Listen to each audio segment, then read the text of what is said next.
Welcome back to the third and final part of the 3 secrets to getting your health and fitness back on track.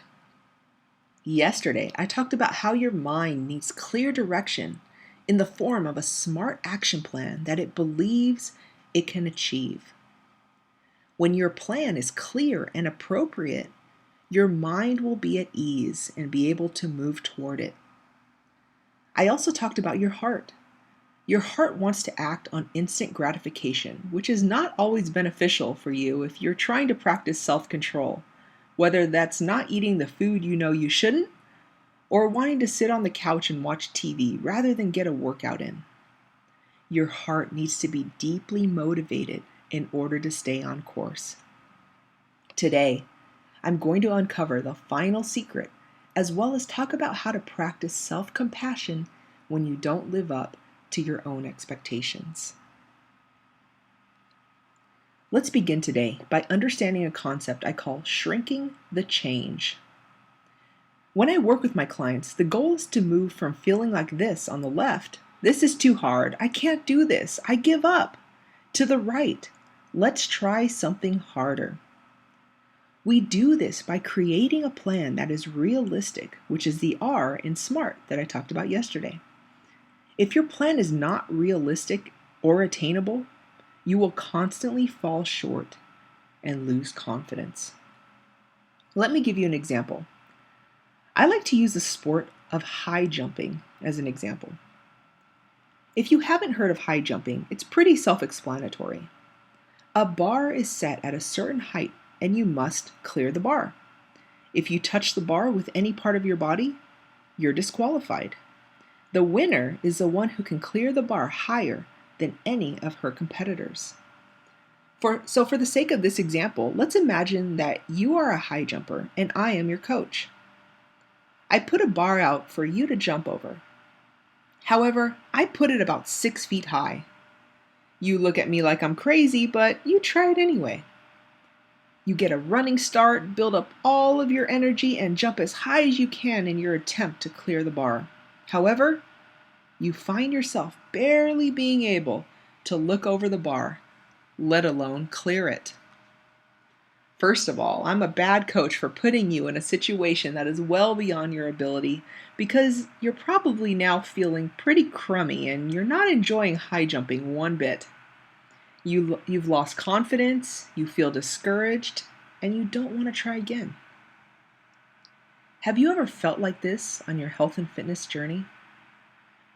An example would be putting too much on your plate at the very beginning. Let's say you currently go to the gym once a week, and then you decide you're going to start going 5 days a week. That's like me setting the bar at 6 feet and expecting you to jump over it. Now let me take you on a different journey. Imagine that I put that same high jumping bar much lower, let's say at 2 feet this time, and now I ask you to jump over it. You give it a try, and this time, you don't even have to get a running start to jump over it. You simply step right over it. Now how are you feeling? You may have a smile on your face now. You may feel pretty good about yourself. I mean, sure, that was easy, but you still did it, and it feels really good to accomplish it. When you set yourself reasonable health goals and you accomplish them, you feel empowered knowing that you move just a little closer to your ideal self. At this point, you've gained a little confidence, and you tell me to move the bar up just a little higher now because you believe you can do it. You're now ready to tackle the next small challenge. That's what shrinking the change means. You create a realistic plan that excites you, and you gain confidence as you move forward, one small accomplishment at a time. Remember how the compound effect works? These small victories lead to huge results over time. So the final secret is learning how to now shape your path. In other words, you want to tweak your environment in order to make the right behaviors easier and the wrong behaviors harder. For example, let's say that you want to start getting up a half an hour earlier to go for a morning power walk or head to the gym to get a workout in. Your alarm goes off and you groggily get up and you look around for your sports bra, but it's nowhere in sight. Then you look for your workout pants, and they're in the dirty laundry hamper. And finally, you try to find your workout shoes, but they're buried at the bottom of a pile of shoes in your closet. And you still have to fill your water bottle up before you head out. By the time you figure it all out and get everything you need together, you look at the clock and you've spent the last 10 minutes just preparing to get ready. At that point, you figure it's not worth it, and you just go back to bed. On the other hand, let's say that you laid out all your clothes, your bra, your top, your pants, your socks and shoes, your towel, and you even have your water bottle filled with water, ready for you in the fridge. Now imagine doing all of this the night before, all ready for you to go right when your alarm goes off in the morning. Now you are much more likely to get your workout in. This is an example of shaping your path by making the right behavior easier. Let's look at another example. Let's say that your coworkers go out to lunch every afternoon and you usually go with them, but you find yourself overeating or making unhealthy food choices when you go out. One thing you could do to tweak your environment to make the right behavior easier is to start taking your lunch to work. And if your lunch was simply leftovers from the extra portion of dinner you made the night before, you've made it even easier on yourself. Now, you're less tempted to go out for lunch because it's already made for you.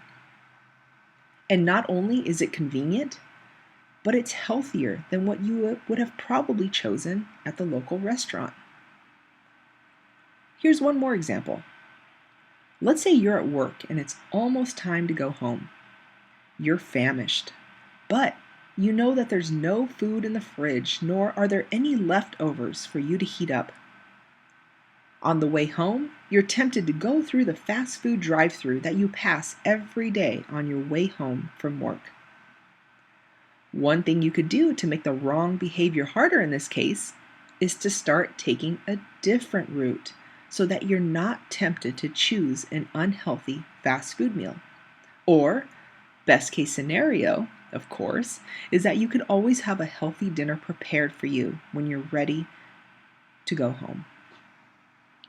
All of these examples are not rocket science, but few are willing to tweak their environment to their advantage. Think about how you can start tweaking your environment to make the right behaviors easier and the wrong behaviors harder. Now, I'd like you to take a moment to think about who you spend most of your time with. Are they generally healthy or unhealthy people? I'd like to mention that I mean not only physically healthy or unhealthy, but emotionally healthy or unhealthy also. In other words, are they mostly positive or negative people? You may have told your kids this growing up, but it's still applicable to adults as well. The company we surround ourselves with on a daily basis is so critical to our success. If you're around negative Nellies, or what I call energy vampires most of the time, that is those who suck the life, energy, and positivity out of you. It's going to be difficult to have an optimistic mindset toward your vision and goals. If you're around unhealthy people most of the day, chances are pretty soon you'll also give in to their unhealthy behavior. Remember when I talked about only having so much self-control before we become so exhausted that we eventually give in? This will happen over time if you're constantly surrounded with foods you're trying to stay away from, or if you're constantly around people who'd rather choose to go home and sit in front of the TV after work, rather than getting in a little physical activity. These people will drag you down, so it's important to be aware of them, put up boundaries, or limit your time with them if possible. Instead, you want to surround yourself with people who are healthy and fit, or at least on their way. They're also fun to be around because they're positive, encouraging, and supportive of your vision and goals. Increase your time with these people and utilize their support to help you move closer to your ideal self. Let's look back and review the 3 secrets to getting your health and fitness back on track. Number 1, you must have crystal clear direction. Know what you really want, not what your spouse wants for you or your kids want for you, but what you want for you. How do you do this? By gaining clarity. And how do you gain clarity? By personal development, reading, writing, and relaxing. Then you need to create a smart action plan that marries your long-term vision with short-term critical moves. Secondly, you must have deep motivation. You have to know what motivates you, especially when the going gets tough. You'll need to learn how to motivate yourself at times. What will hit you at the emotional level to make the healthiest choice for you when it's not easy? When you'd rather relax, when you'd rather give anything for that cookie or that slice of pizza, when it's not part of your plan for that day. Know what this is and refer to it frequently to remind yourself of why you're sticking to your healthy plan instead of giving in. And finally, number 3, you must strategically shape your path by tweaking your environment to make the right behaviors easier and the wrong behaviors harder. And a part of creating an environment that is conducive to change is surrounding yourself with like-minded people who will encourage and support you in the direction of your best self. Finally, I want to mention something that's so important, and that is to practice self-compassion. Yes, it's a practice, not a perfect, especially as women. Let me explain. We as women are really good at something that we don't necessarily want to be so good at, and that is the tendency to punish ourselves. What I mean by this is that when we don't live up to our own expectations, or we find ourselves falling short or failing time and time again, we tend to beat ourselves up emotionally. It's critical to catch ourselves before we start to do this. The best way is to practice self-compassion. Take a moment to think about a baby who is learning how to walk. The baby may grab a chair leg and pull herself up to a standing position, let go, and immediately fall right onto her bottom. Loving and caring for this baby, what is your response to her falling? You wouldn't dare tell the baby how poorly she did or that she didn't try hard enough. You'd probably tell her that she did a great job and encourage her to try again. So she tries again. She grabs the chair leg, pulls herself up, lets go, and actually takes a small step before falling down on her bottom again. What do you do this time? Probably the same thing. You cheer her on, maybe pat her on the back and congratulate her, even if it was just a small step. Let me ask you, you would do this for a baby, so why don't you do this for yourself? You may be thinking, but I'm not a baby. I'm a fully grown woman. I should have this all figured out by now. I want to tell you that you may be a fully grown woman in some aspects of your life, and you may have some things in your life all figured out. You may have it all together in some areas, but don't expect to have the same maturity in everything. If you choose to take care of your health and your body the good old-fashioned way, as opposed to the quick fix that you know doesn't work, you must recognize that this is a new skill that you are developing, one that takes time to master. So please be gentle with yourself as you use trial and error, as you continue to grow and learn about yourself every day. On the right, you see a spiral staircase. Whenever I see a spiral staircase, I'm reminded of our journey of health and fitness. Sometimes we mistake progress by thinking that it has to be a linear process, like walking up a straight staircase, where we constantly are moving forward, seeing results, and we never look back. But this simply isn't true, nor is it realistic. Rather, our journey is more like a spiral staircase, where we move forward little by little, sometimes feeling like we're just inching along. Some days are great. We do everything we need to do to move toward our goals, while other days, it seems like we're standing still or moving backwards because we gave in to something that we know we shouldn't have. Regardless, as long as you're trying, or what I like to call failing forward, you're learning about yourself. And that is progress. And like a spiral staircase, you do eventually make your way to the top. And as you get better, you may even start skipping steps. So again, I want to encourage you today to be gentle with yourself when you need some compassion. Challenge yourself when you're ready for the next little push. And surround yourself with people who love you and care about you and your best self. I believe you are magnificent and on a beautiful journey of self-discovery. You wake up every day and you do your best to do what you need to do that day. You hold so much responsibility, and many people count on you on a daily basis.